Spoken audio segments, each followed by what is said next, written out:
Music director Vasant, 2 Valishetty Subbarao గారు. సుబ్బారావు గారు ఇండస్ట్రీలో చాలామందికి తెలుసు, ప్రెస్కి తెలీదు. ఆయన టెక్నికల్గా రాజమౌళి గారి దగ్గర ఏగా కూడా చేశారు. టెక్నికల్గా చాలా వెల్ అడ్వాన్స్డ్. 14 years క్రితమే ఆయన నేను కలిసి డిజిటల్ సాంగ్ చేసాం. ఒక మామూలు సోనీ కెమెరాతో షూట్ చేసి డిజిటల్లో సాంగ్ చేసి రామోజీ ఫిలిం సిటీలో డెవలప్ చేస్తే రామాజీరావు గారు, సురేష్ బాబు చూసి షాక్ అయ్యి 10 years తర్వాత స్టూడియోస్ ఉండవన్నారు. అలాగే ల్యాబ్స్ ఉండవన్నారు. అలాగే జరిగింది. అతను ఆయనంత టాలెంటెడ్ డిజిటల్లో డిఐ ఆయనే చేస్తారు. ప్లస్ యూజువల్గా ఏంటంటే ఇప్పుడు మనకి ఏదైనా కావాలంటే అది ఎక్కడుందా, ఇక్కడుందా, బాంబేలో ఉందా, అబ్రాడ్లో ఉందా అని ఎక్విప్మెంట్ తెచ్చుకుంటాం. కానీ ఈయన స్పెషాలిటీ ఏంటంటే ఆయనే డిజైన్ చేసి ఆయనే వర్క్షాప్లో కూర్చొని ఆయనే దాన్ని తయారు చేస్తారు. అలాగే ఈ సినిమాకి పాడీ గింబల్ అని ఒకటి రెడీ చేశారు. దాన్ని నేను కూడా ఆపరేట్ చేశాను. దాదాపు 150 kgs ఉంటుంది.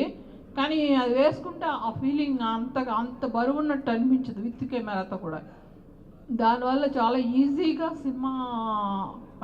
ఈజీగా యాంగిల్స్ షూట్ చేయటం జరుగుతుంది. యూజువల్గా నేను సినిమాటోగ్రఫీ అంటే నాకు యూజువల్గానే అన్ని క్రాఫ్ట్స్ లానే ఇంట్రెస్ట్. ఇంత ముందర జనరల్గా బేసిక్స్ వరకు నాకు తెలుసు, అంతే. ఈ షార్ట్ డిస్టెన్స్ ఇది అని. బట్ ఈ సినిమా ద్వారా నేను లైటింగ్ నేర్చుకున్నాను. ఆ సినిమా ద్వారా ఒక కెమెరా ఆపరేట్ చేయడం కూడా నేర్చుకున్నాను. అది థ్యాంక్స్ సుబ్బారావు గారు. ఆయన దీనికి క్రియేట్ చేసిన గింబల్లో లాంటిదే ఫారిన్ నుంచి ఇంపోర్ట్ చేసి శంకర్ గారు ఇప్పుడు యూజ్ చేస్తున్నారు. బట్ మేము యూజ్ చేసిన షార్ట్స్ మీరు వైశాఖలో చూస్తే మీకు అర్థమవుతుంది. అంటే ఒక స్మూత్ ఫ్లోయింగ్ ఉంటుందన్నమాట. మొదటిగా మా గురువుగారైన ఆధ్యాత్మిక గురువుగారైన స్వామి స్వరూపానంద సరస్వతి గురువుగారికి ఆశీస్సులతో నేను ఇంత నేర్చుకోవడం కానీ చేయడం కానీ జరిగిందండి. ఆ తర్వాత మా సినిమాలో ఒక డైలాగ్ ఉందండి ట్రైలర్లో. ఆ ట్రైలర్లో డైలాగ్ మీరు వినే ఉంటారు, చాలా ఫేమస్ అయింది అది. తీసుకెళ్లే దేవుడి కంటే మోసుకెళ్లే మనుషులు ముఖ్యం. అలాగే దేవుడిచ్చిన నాలెడ్జ్ కంటే దాన్ని ఎగ్జిక్యూట్ చేయడానికి అవకాశం ఇచ్చిన జయ గారు కానీ రాజు గారు కానీ చాలా ముఖ్యమండి నాకు. ద సేమ్ వే ఇలాగే అంటే టెక్నాలజీలో 14-15 years బ్యాక్ చండీగఢ్ స్టార్ట్ చేసినప్పుడు, చండీగఢ్ చేసినప్పుడు సేమ్ అక్కడ హ్యాండీ క్యామ్తో చేస్తున్నట్టే అంత చిన్న కెమెరా జయ గారి ఇంట్లో ఉన్న కెమెరాతోనే షూట్ చేసి ఛాలెంజింగ్గా సెల్యులాయిడ్కి ట్రాన్స్ఫర్ చేయడం జరిగింది. అప్పటికి డిజిటల్ అంటే ఏముందిలే అసలు అదేముంటుంది, అది దాని గురించి కూడా తెలియదు అసలు ఫస్ట్ ఆఫ్ ఆల్. అలాంటి సమయంలో ఎంతమంది దగ్గరికి వెళ్ళానండి నేను. ఎవరైనా సరే కొంచెం హేళనగా మాట్లాడడం, లేదంటే కనుక తీవే ఇలాంటి ఎవరు వస్తుంది అన్నిసార్లు చూసాం ఇలాంటి అలా మాట్లాడడం తప్పితే దాన్ని సీరియస్గా తీసుకుని ఏదన్నా చేసి ఒకసారి చూద్దాం ఎక్స్పెరిమెంట్గా అని చెప్పి నమ్మి చేయించిన వాళ్ళు ఎవరు లేరండి. ఎంకరేజ్మెంట్ అనేది ఇక్కడ లేదు. వన్ ఫైన్ డే జయ గారిని కలవడం జరిగింది. ఆమె వెంటనే రెస్పాండ్ అయ్యి నా దగ్గరికి వచ్చి చూసి మొత్తం అంతా ఆమె సపోర్ట్తో, ఆమె ఎంకరేజ్మెంట్తో ఒక సాంగ్ షూట్ చేసామండి. సినిమా రిలీజ్ అయిపోయిన తర్వాత, చండీగఢ్ సినిమా రిలీజ్ అయిపోయిన తర్వాత 4th weekలో కేవలం ఈ టెక్నాలజీని నమ్మి ఇంట్రడ్యూస్ చేసి ఎంకరేజ్మెంట్ ఇవ్వాలి, చూద్దాం చేద్దాం. ఎక్స్పెరిమెంట్స్ అంటే ముందర ఉంటారు, దేనికి భయపడరు ఫస్ట్ ఆఫ్ ఆల్. సో చేసిన తర్వాత అది సూపర్ డూపర్ సక్సెస్ అండి. దాన్ని చేయడానికి అంటే దానికి సంబంధించిన టెక్నాలజీ అంటే ఆ రోజుల్లో ఎవరి దగ్గర ఏమీ లేదు. రామోజీరావు గారి దగ్గర అంటే RFCలో, రామోజీ ఫిలిం సిటీలో మంచి ఎక్విప్మెంట్స్ ఉండేవి.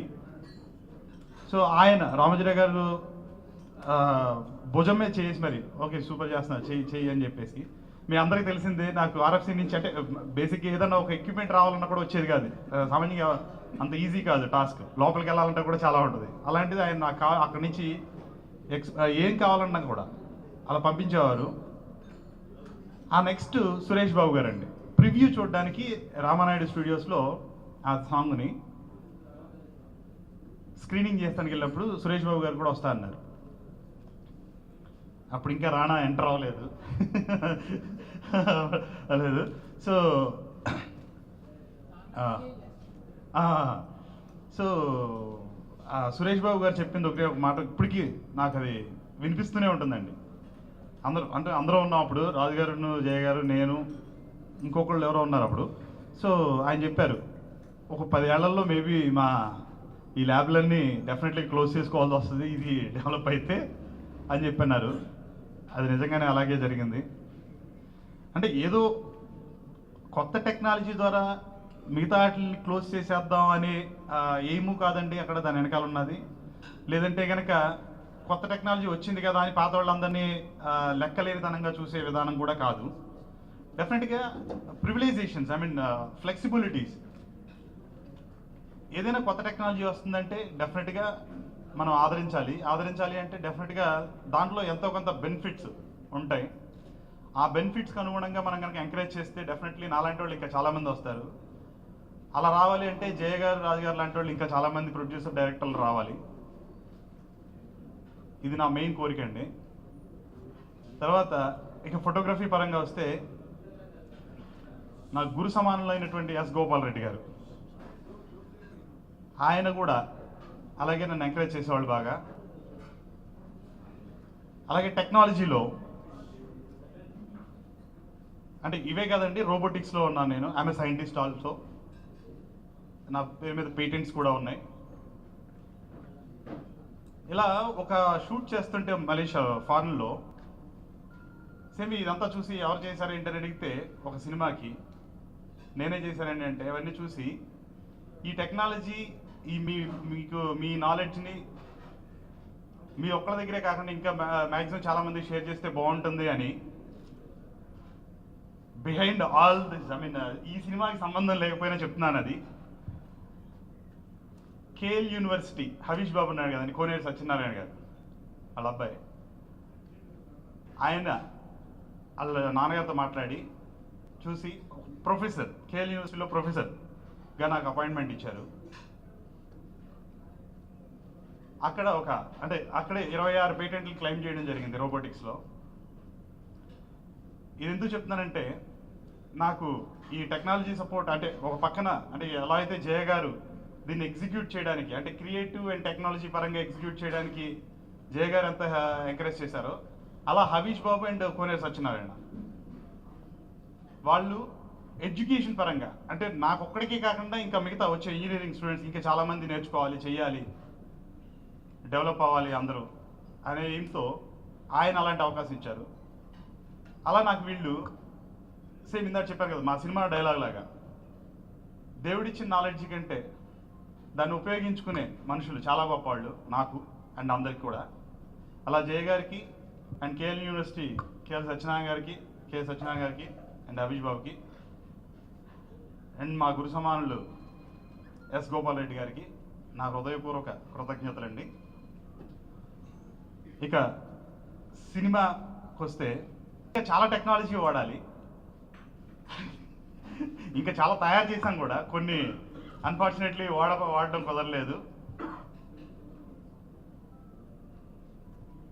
అనుకున్నది ఒకటి అయ్యింది ఒకటి అన్నట్టు పాపం వాళ్ళు స్టార్ట్ చేసింది ఒక నెంబర్ ఆఫ్ బడ్జెట్, అది ఎక్కడికో వెళ్ళింది. ఏదో 1 ఫ్లోర్ 2 ఫ్లోర్లు వేద్దాం అనుకున్నదల్లా 10 ఫ్లోర్ల దాకా వెళ్ళింది అది బడ్జెట్లో. ఇందాక మా బావ రమేష్ అడుగుతున్నాడు ఏం సుబ్బారావు ఎంత బడ్జెట్ అంటే చెప్పా, ఇంకొకసారి కంగు తిన్నాడు ఎంత బడ్జెట్ అయిందా అని.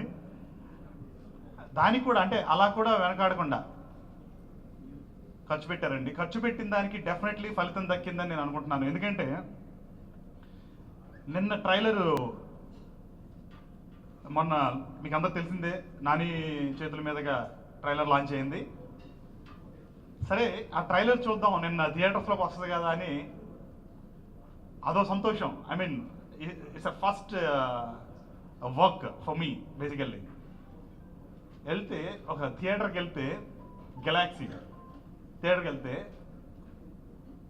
ట్రైలర్ ఆ హీరోని హీరోయిన్ని గుర్తుపెట్టినా గుర్తుపట్టకపోయినా ఆ ట్రైలర్ లాంచ్ వస్తున్నప్పుడు ఆ సాంగ్స్కి విజిల్స్ అండి, చప్పట్లు అండి, మాసెస్లో నుంచి కమాన్ కమాన్ కమాన్ కమాన్ అనగానే స్టార్ట్ అయినాయి. స్టన్ అయ్యాం అసలు విపరీతంగా. అంటే నాకే ఒక ఆ ఎమోషన్ ఆపుకోలేకపోయాను. లైక్ ఒక పూనకంలాగా, అంటే ఏంటి ఇది ఇంత రెస్పాన్సా. అలాగే అంటే అంతలా సక్సెస్ అయిందండి డెఫినెట్గా. అండ్ సినిమా రిలీజ్ అయిన తర్వాత అందరూ చెప్తారు it's a huge success definitely in this year. ఇక ఆ క్వాలిటీకి వస్తే దేవి శ్రీప్రసాద్ గారు కానీ పూరి జగన్నాథ్ గారు వీళ్ళందరూ చూడడం జరిగింది. ఇంకా పెద్ద పెద్ద వాళ్ళు, ఇంకా డిస్ట్రిబ్యూటర్స్